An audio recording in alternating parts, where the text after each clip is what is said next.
Right, fantastic. We've got about 220 people on the line and rising. So thank you so much for joining us for this live fireside chat hosted by Plug and Play. As the situation with COVID continues to evolve, we're excited to bring the ecosystem together to learn best practices and share learnings from one another. And this morning, we're honored to have Matthias Arleth, the Deputy Chairman of Webasto Group, and Saeed Amidi, our CEO and founder of Plug and Play. Webasto is one of the world's top 100 automotive suppliers and has been an anchor partner of startup Autobahn since 2017.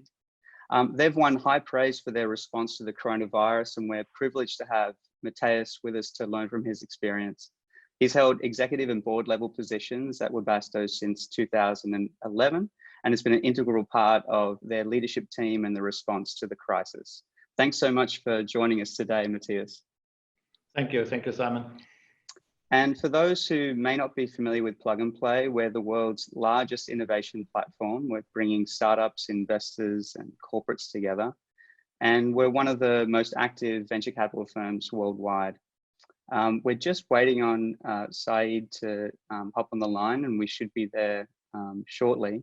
But before we begin, maybe I can just share some housekeeping items. What we'll do is before I hand the conversation over to Saeed and Matthias, ask questions, and if you have any issues, just pop those into the chat box in the Zoom interface. It should be on the right-hand side of your screen.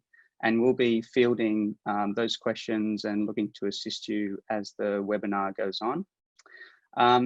And at the end of this webcast, probably at the 45-minute or so mark, we'll start fielding questions and host a Q&A session between Matthias and Saeed. Matthias, we're just waiting on to get Saeed on the line. We've got about 270 people on the line now.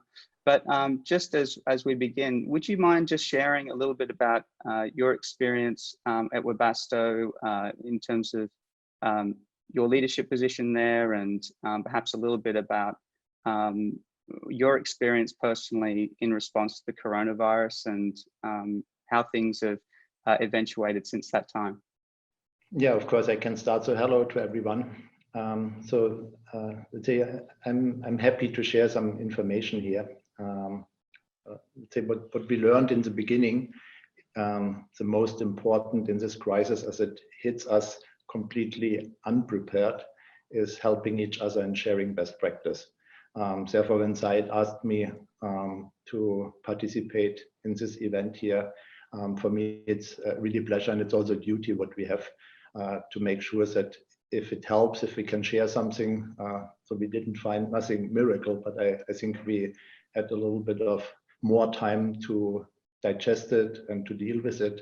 And we got some good experience, what works, what doesn't work, and to share this with the whole community. I hope it will help, and I'm very happy to do so. Yeah, fantastic.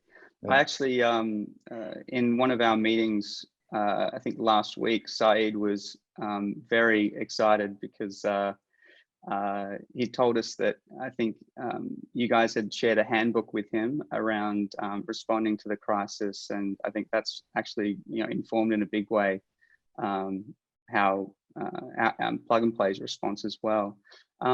As we begin, Webasto's been part of Startup Autobahn since 2017. Maybe you could share a little bit about your experience, how you guys have joined, what the activities have been like, and then as Saeed joins the conversation, we can hop into the response in the current time. Yeah, I think the most important learning from the beginning was, let's say we saw it in China, and I think outside of China, nobody took it really serious. So we had in China, I was, let's say, a very short time before it hit us in Germany. I was personally in our annual party in China with more than 1,000 people. Let's say the virus was already active, very active in Wuhan, but also even in China, nobody was really scared about it. And we have been together with 1,200 people, and even the person, a Chinese older lady, which came later on to Stockdorf. She's working in a global team, and therefore she came to Stockdorf to work with us. She was in this big event with 1,200 people. So we went back to Stockdorf, and nobody was really worried about it, and therefore it really hit us without any preparation. And this is what, let's say, we tried to share. I think in the meantime, it is better, but to share with, let's say, bigger companies, with smaller companies, how to prepare, because we recognized the most important is to be prepared, even if it is not there, even if you don't have, let's say, in the whole own company infected people. It is very, very important to prepare every site, every location, because at the moment, I have to say, I feel it will come to all locations. It will be very difficult to stop it. And nearly every company has to deal with it. And it's very important to be well prepared how to deal with it. This is one of the big learning, what we had. Let's say how we dealt with it. It took us maybe about, I would say 24 hours to get organized. Because in the beginning, it was typical. We have been sitting on a board level, on the executive level, in a meeting, not really knowing how to deal with it, discussing and losing time for 24 hours. And let's say we started to think how to deal with it, and we used two methods which worked very good in our case. It was design thinking combined with Scrum. Let's say we put a group of, let's say, communication people and, let's say, all disciplines what we thought we could need. Also, let's say, very young people which are very new in our company all together. We established some rules, and we started in the beginning for the first couple of days in a daily stand-up. So I think most of you are familiar with Scrum and stand-up, and we made an hourly stand-up in the beginning. So to bring every hour everyone together, work half an hour, and then bring the people again together, and working in a very agile mode. So working with papers and with tasks and starting to get organized. Matthias, for those who may not be familiar, or maybe their companies haven't embraced, say, design thinking or Scrum as part of their operating model, could you just describe how that works on a day-to-day basis, and how that sort of influenced the process in which you guys responded? Yeah, the idea was really what can we use, what we don't need time to explain it, because we have been, let's say, a team that had never been working together.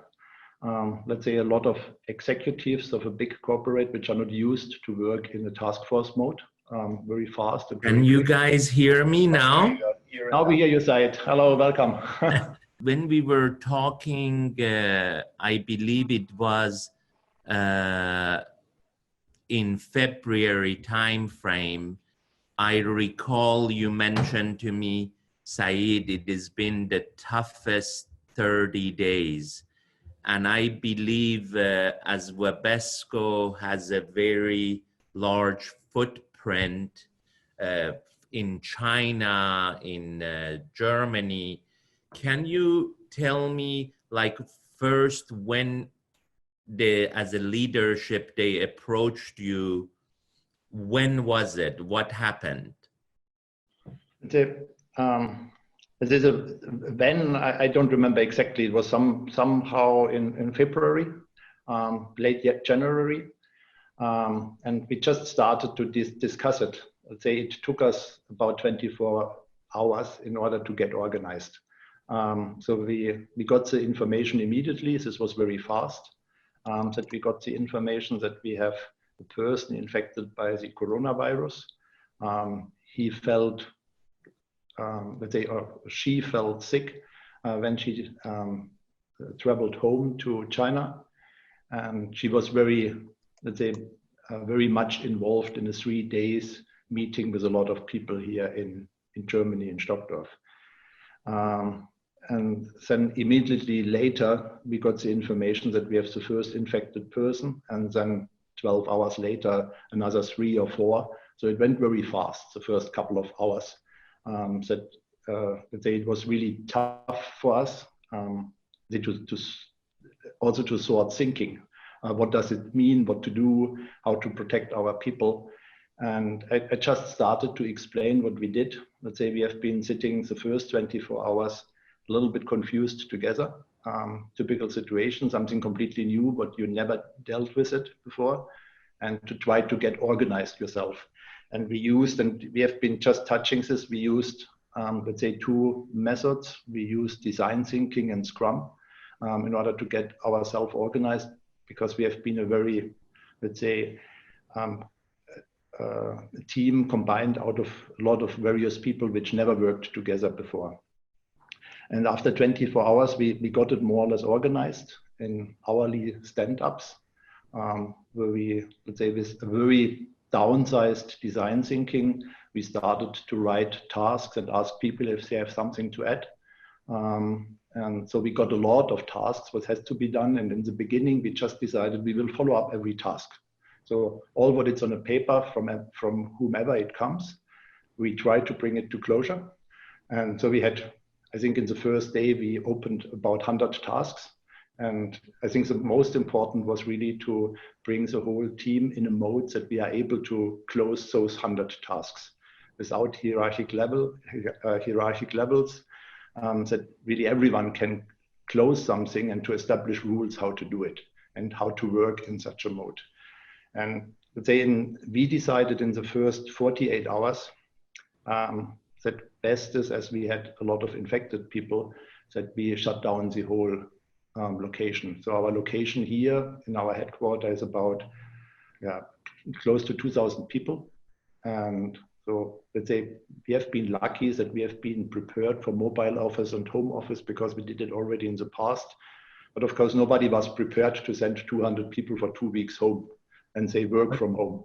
Was it 2,000 people you sent home or 200 people? 2,000.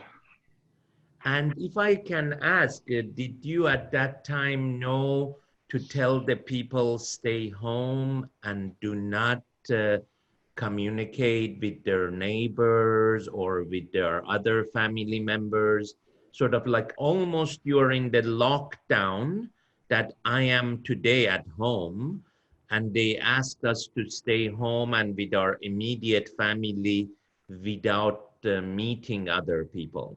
Yeah, I'd say what we applied from the beginning was the definition of category 1 people. So if someone had, let's say, more than 15 minutes of face-to-face contact with an infected person, then we put him in the so-called category 1.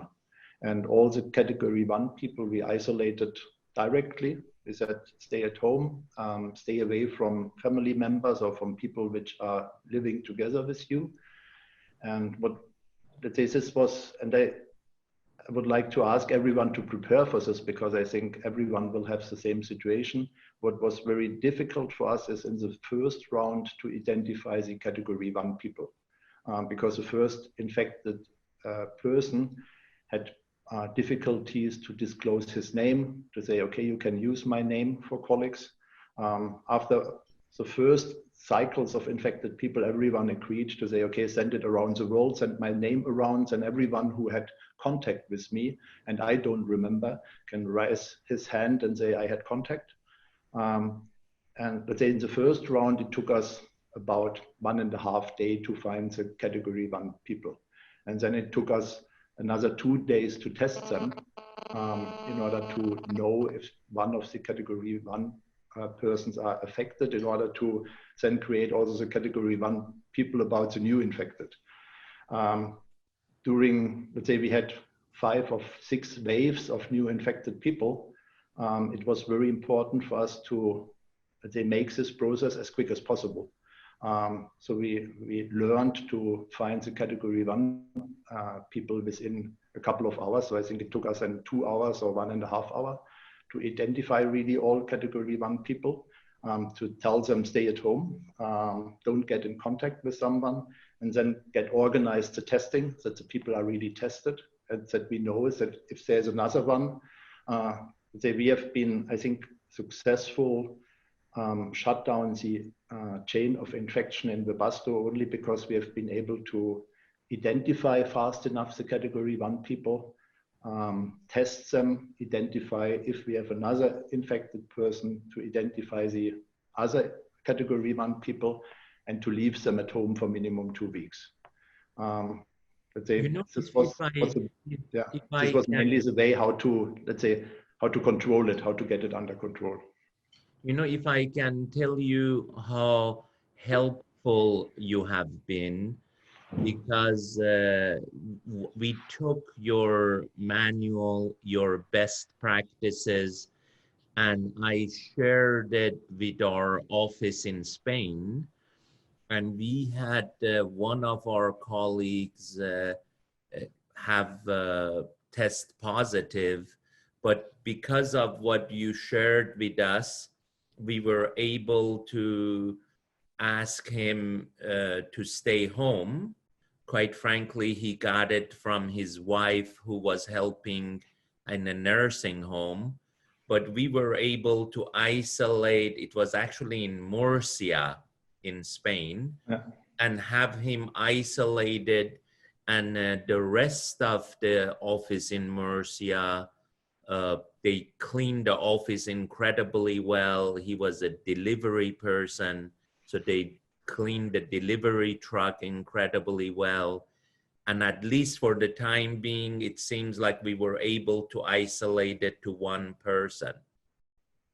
Is there anything you would recommend during that first 24 hours, first 48 hours? I know that we have over 200 leaders online. And again, thank you for sharing your best practices. But what would you recommend to everybody? I'd say for us, it was very important, and we recommend this to all our locations, to have, let's say, a good established communication line to the authorities. I think in the meantime, it's more difficult because more companies are affected. As we have been the guinea pigs or the first company dealing with it in Germany, for us, it was very important to have a close link. So I would say in regions where there are not many people affected, where the authorities are still not used to deal with it, it is very important to have a good communication link to the authorities, because the authorities are interfering a lot and they are different than companies. The thought process is different, and it took us a big effort to get synchronized what they are doing and what we are doing. This was important. The second very important, and I think this is every company knows, but I would also like to share this with everyone, is internal communication. To, let's say, have a very, very controlled internal communication process set up. People need, let's say, information, clear information. And let's say in the first hours, we have not been very streamlined who is communicating what. After a couple of hours, we got it under control, and we learned this was one of the most important inside of the company, that everyone feels, okay, they are taking care. They give us the right information. We are told what we should do, because everyone is a little bit in a shock mode when you hear that a colleague is infected. What should I do now? Let's say we established with an insurance company, which is used, let's say, to have, we call it here telemedicine. Let's say doctors on, like we do it now on a video screen. We established a hotline with them to have something where all the people can call which have doubt or questions, because of course in the company we have not many people which can answer those questions. What should I do? I feel sick. We established this was important. So taking care of information for the own people and think through what which information is given to the own people was very important for us. And I think a second thing, what is very important is, and I don't know if everyone shares this with me, but I feel very much that we have also a very important duty. We have, in one side, we have to protect what we call our company family. So our family in the company, all our employees, we have to protect, and we have to do everything to protect them from an infection.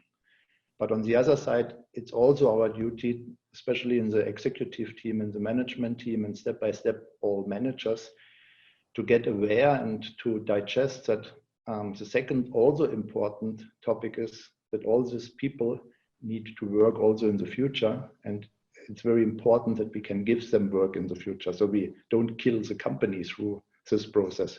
Because for us in the first couple of days, it was mainly to protect our people, and some of our actions, what we did, we discussed, but of course we had to decide fast.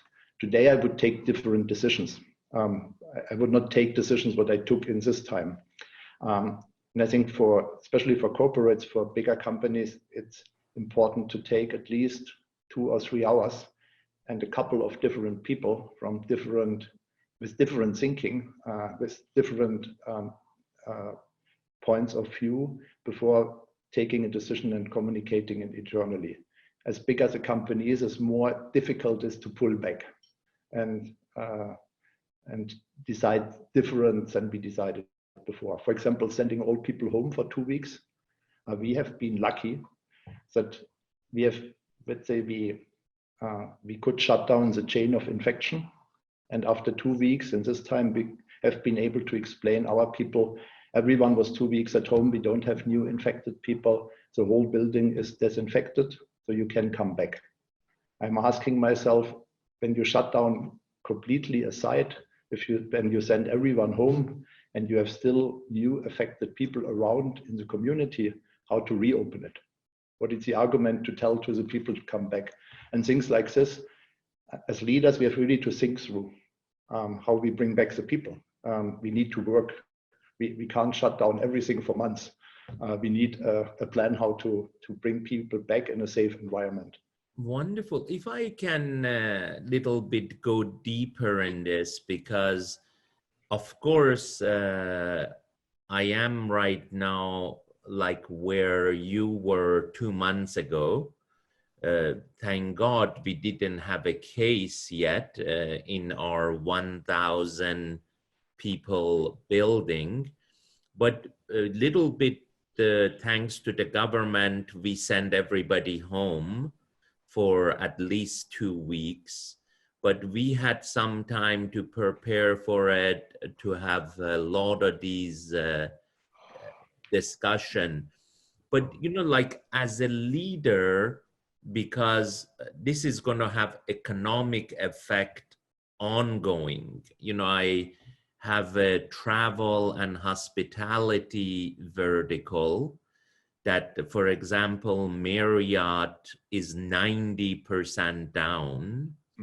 The airlines are 90% down. And quite frankly, I don't know how they could not let go of their people. Yeah. Because you cannot even possibly maintain the cash flow for 2 months.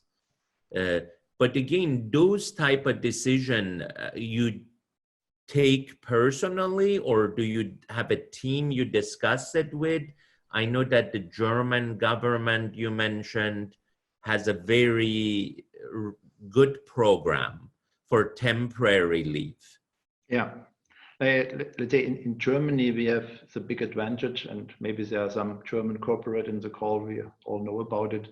It's called short-term work, where we can send even 100% of our workforce at the moment, if necessary, let's say home. And the government is covering a portion of the salary. It is, let's say, to avoid that companies are laying off people. Of course, we start to use this, as everyone in Germany who is affected from the economic downturn is using it. It's starting to use this. Therefore, we have it easier in Germany. We discuss this a lot in other locations, what to do, because if you have, let's say, we have a lot of locations where we have now zero income, zero sales, because we have a lot of production sites which are not in production at the moment. And it's very hard to foresee how long this will last. Everyone has an opinion, but I think at the moment it's only guessing. I think we all share the opinion that the risk that it takes longer is higher than it takes shorter. And of course, it's a difficult time, location by location, what do we do with the employees? Because without income, everyone faces the same problem. Costs are running on. A lot of governments are starting to build some umbrellas to help. This must go very fast. We have a lot of issues with suppliers already. We have more than 1,000 suppliers, and I would say a third is in a critical mode already. It goes very fast because they are not delivering. And it's something what also I think everyone has to get prepared how to deal with it, to start thinking about it, because it is coming. We can't stop it.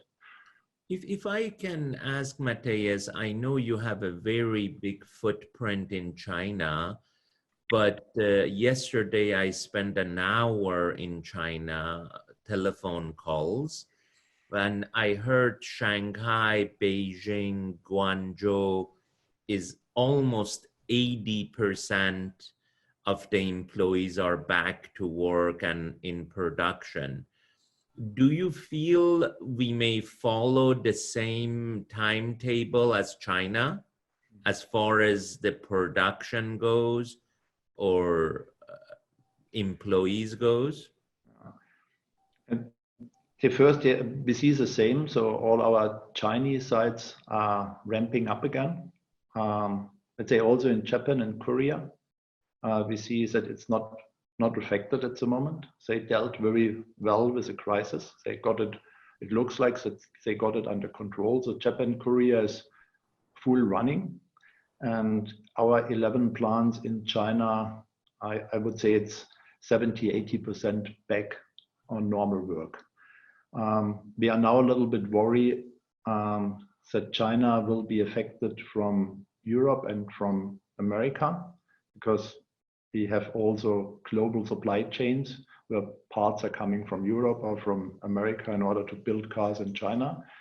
So it will come also in Japan and in Korea, that supply chains are getting under pressure again. Therefore, we don't know how long it lasts, that we see that it's coming back in China. The point, if I see personally that it will come back as fast as China, I personally, but I think it's only personal opinion, don't think so in Europe, because in Europe we have a lot of, let's say, single countries with single opinions. We have a free media, free press, which is communicating openly what is going on without any control, which is good, I have to say. I like this system, but in such a system, I think it will take longer, because we can't decide it is over. We have to wait until it is over. And therefore, I personally think it will take longer in Europe. And how many, other than Stuttgart area, how many plants or people do you have in Europe? In Europe, in total, we have about 9,000 people, 9,000 people, yeah, in whole Europe. So we have France, Italy, Spain, nearly every country we have people. England. Yeah, like I am very proud of our offices around the world. Quite surprisingly, we also have like 10 offices in China, but we also have Tokyo and Kyoto, and we are working in Seoul, Korea. It's great to have a global footprint, but this times it's really painful to have a global footprint, because like Italy right now, we've been shut down for a month and our office is in Milan. I think for you add a couple of more zeros, because I have only like 8 people in Italy. Yeah. You may have 800. Yeah, maybe something like this, about 1,000, I think. But I tell you, my pressure on me and the pressure on you, and what we must do is very similar. Yeah, it's just, yeah. Yeah, fully agree. If I can ask you, you know, the economical part of this challenge, I think will remain for 3 months, 6 months, maybe a year. But is there anything as a leader we should do now to keep the motivation up, to keep the spirit of our colleagues, our second family, you call it, up? What can we do to do that? I can say what we are trying to do. Let's say we try to take time to talk personally to the people. We do it in a similar format like we do now. So we broadcast to all our people on a regular basis, just to make sure that they get the message out of first hand and they feel that we are taking care of them. I think open, transparent information in this time is very, very important. Not hiding something, being very open with the people. And let's say we experienced, if we do this, a very open and transparent communication and a very fast communication, we got a lot of very positive feedback from our people. I think this is at the moment the best what we can do to make sure that our voice is arriving to the people and to assure that it's rightly understood, because we have to take a lot of not nice decisions, not nice for the people, and to explain those decisions, why we have to take it, and to as soon as we know that we have to take the decision to talk about it. I think this is the most important, to keep the motivation, that people feel that they are taken seriously, that they are not only numbers, that they are people, and that we take care of them as good as we can. And to transport this and to use the different tools what we have, and we do a lot with also video messages, what we just record and send around the world, because we can't do town hall meetings and speak to the people directly, and we do broadcasting when it works. But to be also in person somehow with the people, that they see us, and to spend time for this, and really, let's say, from the top management to take the time to make sure that communication is working well. I think it's very important. Very good, Matthias. I learned that about 2 weeks shutdown at Mercedes plant in Stuttgart. And if you can share with me, like, the handful of top clients you have.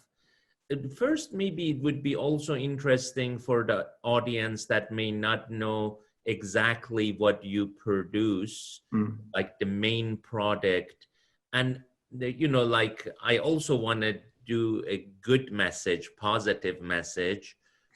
Thank you so much. Last week, thanks to you, they installed 10 electric chargers. Okay. The quarter of the plug and play. You worked last week, Dave. Yeah, I have now more chargers than electric cars. Good. I'm happy to hear this. Yeah. Maybe you can explain a little bit what you do specifically, and which big client like Mercedes or other automakers are doing. Yeah, let's say our main clients are all the automakers. So let's say the big OEs. I would say every automaker of the world is our client. So we work with all of them. Say we do 50% of all sunroofs which are sold in the world. So every second sunroof is coming from us. More than 50% of all the convertible roofs are coming from us. They are not so well-known product, the parking heater, and now electrical heaters. More than 80% of those heaters are coming from us in the world. And now we started also with battery packs in electromobility and with charging station, what we installed you. We have not only the car makers as customers, we have also a lot of other, call it mobility partners, On a smaller size, of course, the business with them is smaller, but it's also important where we work with smaller companies which are building ambulance cars and things like this, where we have also products what we install there, up to marine, to boats, and so let's say all what is moving. I would say we are in not in airplanes and not so much in railway. Wonderful. Again, you know, we have, as you know, different verticals, and we were in touch with Walmart yesterday, and you know, the food industry, the packaging, food and cleaning product. If I am correct, we had one of the highest sales ever. I can imagine. So, you know, like it's unfortunately, we cannot switch everything to food and packaging and health. And we are trying to learn from Webasto and share it with our other community. I believe this Thursday, we have a super deal flow about how to we have 12 startups that how you could do diagnostics at home and before taking the test to bring the worry down. And then next week we will have with your neighbor from Munich, with Roche, a similar conversation. So we really are trying to remain positive and proactive. And any idea you have we have over 350 people now online with us. I know that we have people from Fiat Chrysler who are on the call. Any other recommendation you have as far as us working together as leaders and serving our people better? I think what would be very good, I know it's very complex, we try this as much as possible in Germany, is to get through the industry, let's say industries like the automotive industry, and I know that in other industry it's similar. Let's say it's organized, there are, let's say, OEs which are producing an end product, there are suppliers, partners, let's say cooperation partners and so on. It's a huge network and there's a lot of independencies. And at the moment, as let's say the whole industry is affected and a lot of topics are really, let's say, are completely shut down, but nobody knows what it's really shut down. It becomes very difficult to manage through this. So if we could align, let's say, organize ourselves. So we proposed in Germany, for example, should we make a controlled break of 4 weeks altogether, the whole automotive industry, to move everything 4 weeks forward and that all our gateways, all our SOPs, let's delay it for the moment 4 weeks, and the whole industry can go to a sleep mode, and in 4 weeks we restart. Because we have to think how to protect the industry. At the moment, we are all losing money like hell. And as long as we are not coming to a coordinated, let's ramp it down, let's save the cost as much as we can, that we are all prepared to ramp it on when the environment allows, that we restart. Because as long as, let's say, our customers, our partners are still in a mode that I try to keep my start of production date, everyone has to work, but it's very uncoordinated at the moment. So because nobody knows what is really going on and what it's stopped. So this would be great. I know it's very difficult to get this organized. We try here in Germany, if we can get it organized, to get a more controlled way how to ramp things down in order to also be prepared to ramp it up again and to protect the industry, so that we are not losing too much money through this crisis and that we are all prepared to go ahead after the crisis.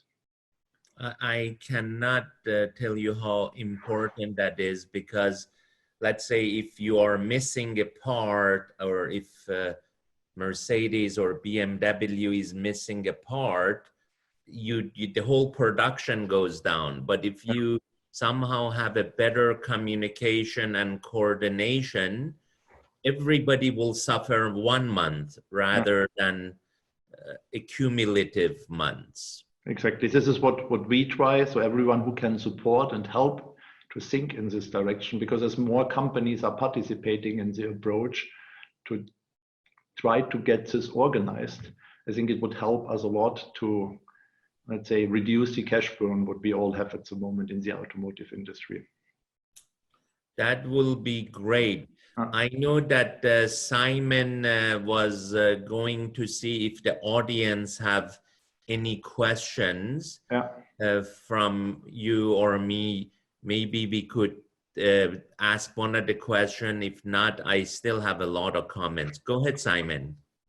Fantastic. No, this has been a terrific dialogue so far. We're going to take some time for questions, and we've had over 45 to 50 questions already. So many along similar themes. So to the audience, if we don't get to your question, please email us afterwards and we'll endeavor to provide you with a response. But this first one, Saeed, looking at what are the top 3 priorities in the organization that need to be tackled within the crisis response team? Matthias mentioned that they got the team together, they used some design thinking and Scrum. So Matthias, perhaps you could talk about maybe what were the top 3 things that came out of those sessions? Let's say we tried to split this in, let's say, different pillars. So if we have been working on pinboards, it came out in different pillars. Let's say we addressed to one group the communication with the authorities in order to establish the communication channel. We established with one group organized testing to identify the category 1 people. We addressed to one group internal communication. So let's say to organize all the internal communication.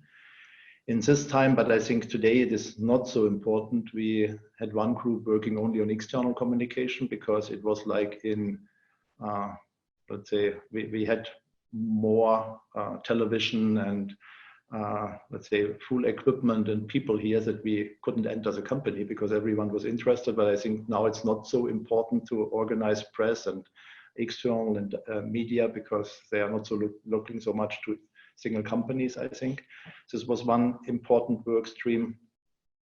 And from the beginning, we had one work stream come back to normal. So a group of people was working, what can we do now in order to assure us that we are coming back to normal? And another team was working on the manual, what we shared already with a lot of company, to start working on best practice, let's say to bring all the best practice together. I think in the meantime, we made revision 8 on our manual. So we did also lessons learned in order to that they documented somehow. And what I can also recommend, we did it a little bit late, but we started also this pillar was documentation. So what was decided when? As bigger companies are becoming, we got a lot of blamings that we did something wrong. And we recognized it's important to have documentation. When did we decide what, how we communicated it to whom, why we decided it. Therefore, we addressed one pillar to documentation.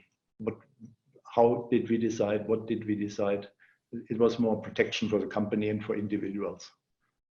And if I can share, Matthias, thanks to you, I shared your manual in Spain. And in Spain, we have 1,800 people. And this is another business, is not plug and play. And, you know, like based on them being a little bit more prepared, they had internal communication twice before, you know, the lockdown. The team, because we have over 400 customer service people, they purchased 400 laptops, loaded them, tested them from home. And again, I think you're also, they said the continuity of the business is the most important thing, because if the business doesn't continue or survive, all 1,800 people would be out of jobs. Exactly. So the priorities you're mentioning, it's applicable to almost any business, Yeah. including plug and play. Mhm. Go ahead, Simon, maybe another question. For sure. And maybe you could both talk about this. We exist in the innovation space, and we're constantly looking around value creation opportunities. And I think we've experienced it at Plug and Play. Going online's presented both challenges and real opportunities. And perhaps you could talk about, from your point of view, do you see any positive impact coming from this crisis, whether it's embracing digital technologies or being forced to find new ways to innovate in the business in the short term? I will let you go first, Matthias. Okay. I'm convinced that as every big crisis, what we had in the history, a lot of, let's say, good things will come out of this crisis. What I personally feel is that people are starting to act different in between. So very simple things. Let's say we had tremendous problems to reduce our travel amount. We are a very global company, and everyone told us that it's impossible to do things via video. I have to fly there, I have to sit together with the people, and I think it will make a huge step forward in really being much more digital companies.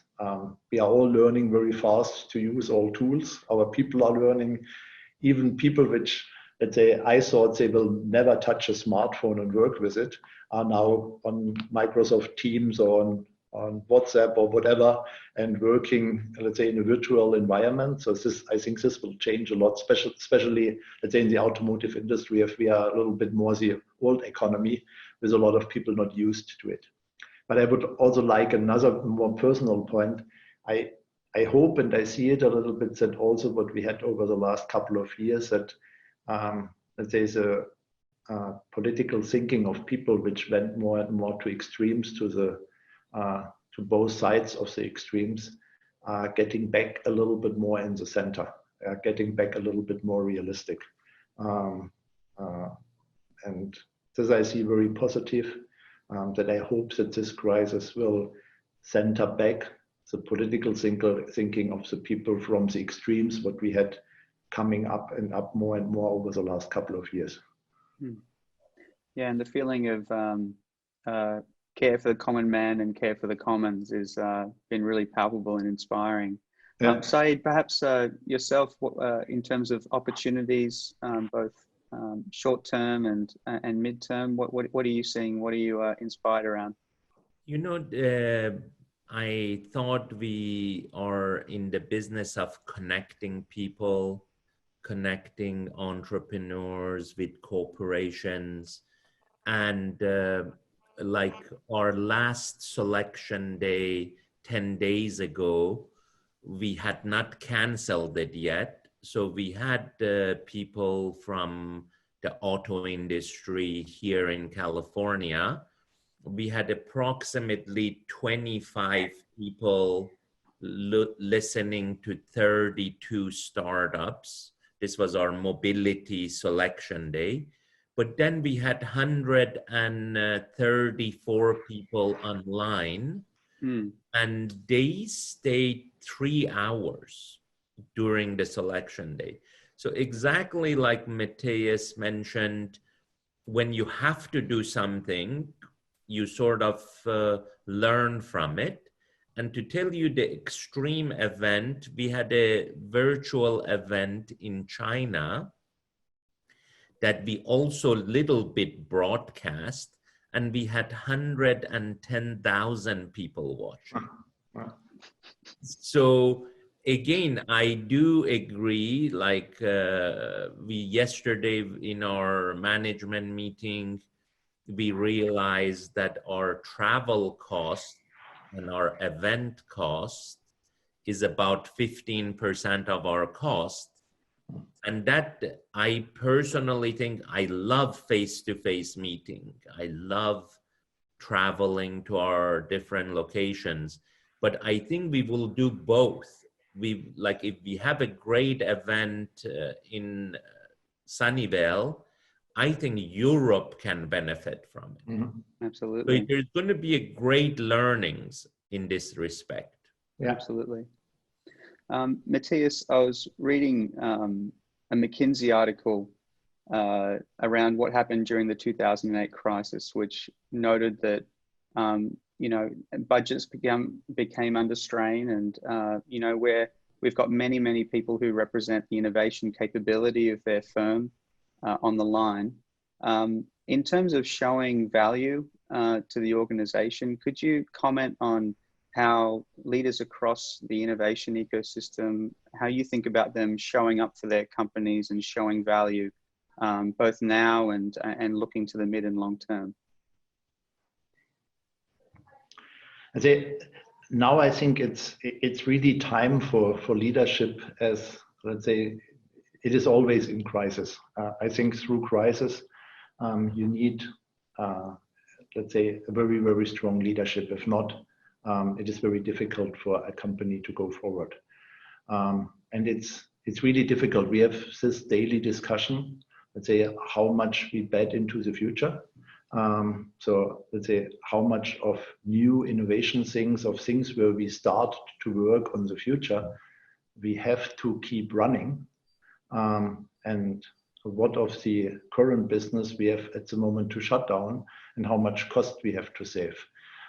So to, let's say, give this direction to the company, and to think through it, and to be a little bit of courageous in all this, I think at the moment is very important. If we don't have courageous leaders now, the world will go in sleep mode in a lot of industries. So we need really, we call it in our values, a courageously optimistic approach, because it's very dark outside at the moment, very cold outside at the moment.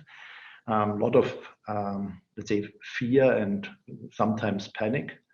And as leaders, we have really to find a way forward. If it is exactly the way what we did in the past, I doubt. I think we have to reinvent in a lot of industries what we are doing, but we have to be very clear. We have to be courageous, and we have to show this to the people that it's not the end. We will survive this. We will go forward. We will go through this crisis, and we are coming out stronger out of this crisis, and we do everything to come stronger out of this crisis than we have been before. I think this is a task of leadership at the moment, but we all have to comply with. If we don't do, if the current leaders of all the different industries will not do, then we are really in major trouble. But I'm convinced that we have a lot of good managers in the world, and they will do so. And if I can add to that, Matthias, you know, yesterday I spoke to our China team, Peter Wu, and then to our Japan team, Philip Winson. You know, quite frankly, I think this challenge will bring these people closer together. And we are really a united world. We brings, hopefully will bring little bit of humility and humbleness to the managers, and the life has to go on. And as you said, I believe we would learn a lot from it, how we would lead in the future and what we would do. And before you go, I wanted to show you this, see if you can see the electric chargers. Very good. Nice. I like it. Thanks, Saeed. Very good. If it is okay with you, I don't know if you guys, if we can go 5 more minutes, because my tech didn't work for the first 5-7 minutes. So maybe Simon, we can ask another great question. Yeah, go ahead. For sure. You know, there's been a lot of really good discussion this morning around the need for leadership, Matthias. Perhaps you could talk about, from the perspective of people that are under you and the managers who are responsible for indeed leading through this crisis, what are the key qualities that you're looking for from the people that work under you? And in terms of stakeholders who are engaging their business units, what are the key things that you're looking for during this time?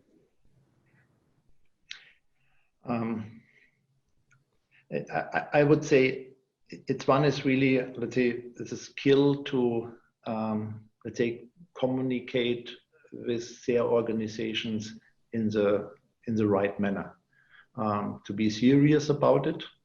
So it's people take it very serious. People see that it's a serious crisis, and we need a leadership which takes also the fear of the people serious, but which is very clear how to go forward, which is clear what we decided in the company to bring this forward. At the moment, we have more than we have normally. We decide something and we have to get it through the company. Of course, we have to hear to the people to give them some room to hear, but we don't have too much time to discuss it with everyone. So we are in a little bit of different modes that we would be normally. So we need leaders which are, let's say, also fast in the communication with us. If something what we are going to decide is not working, to be clear, and let's say to be, let's say, clear enough to tell us this will not work. We have to discuss it.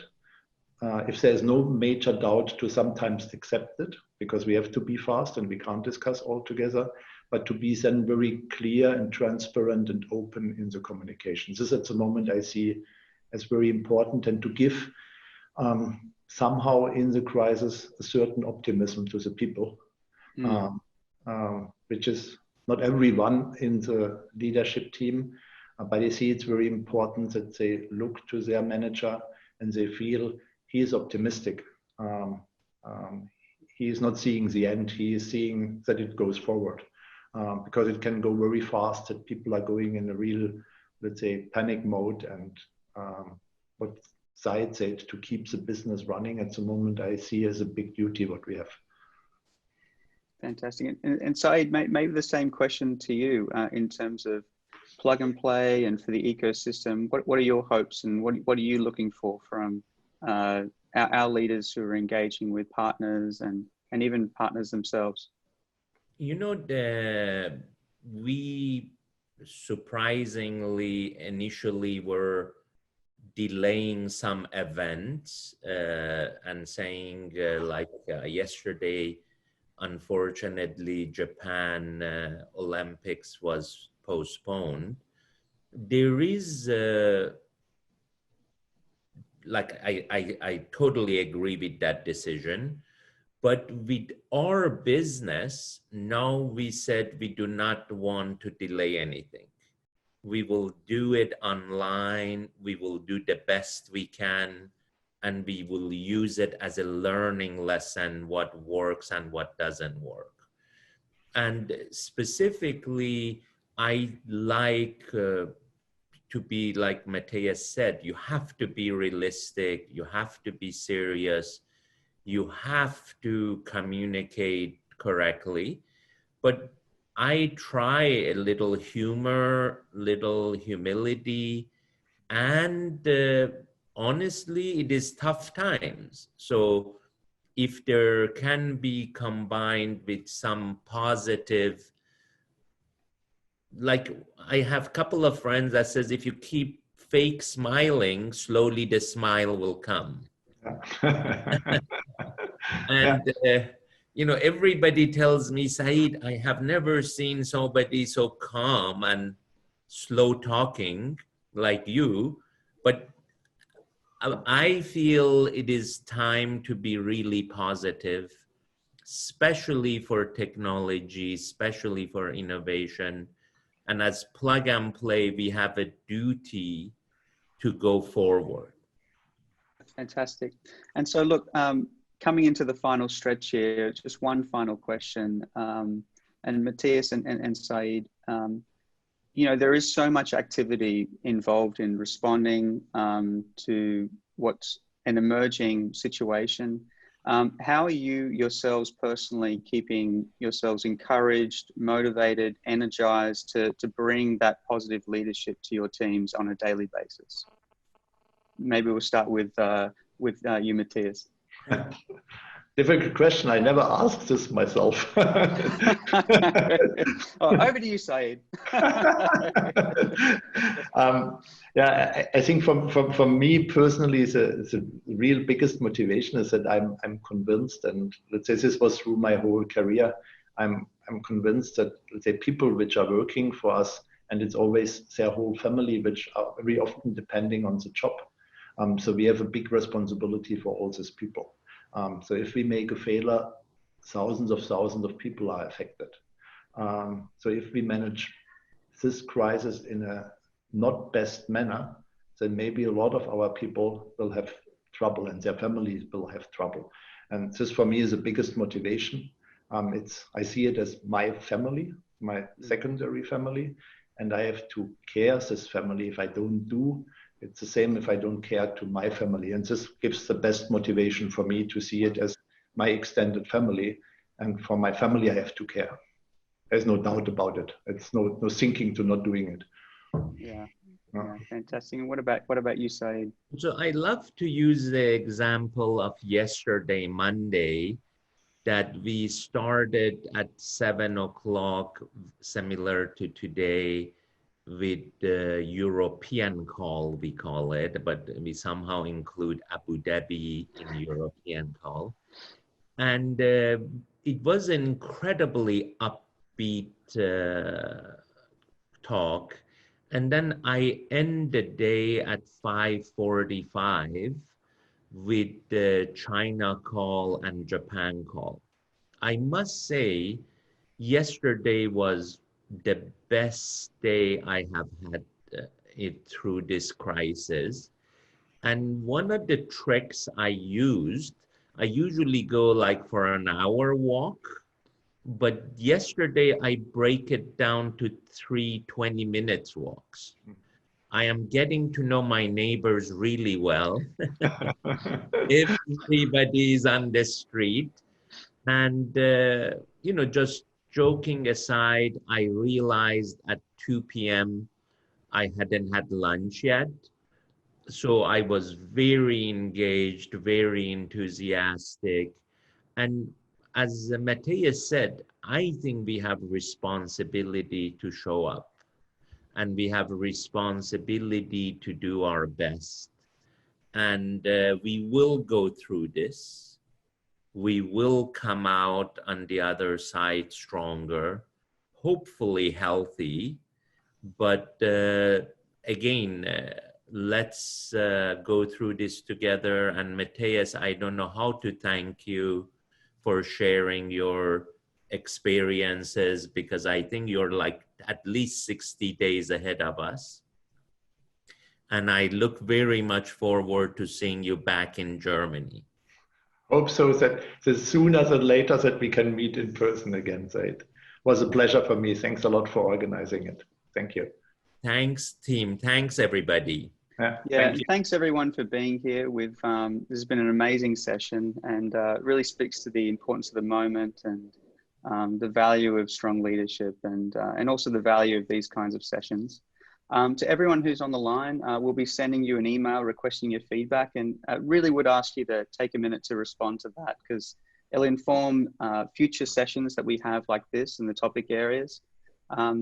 Thanks again, Matthias and Saeed, for sharing your insights. It's been enormously informative and inspiring, and encouraging as we navigate the current moment.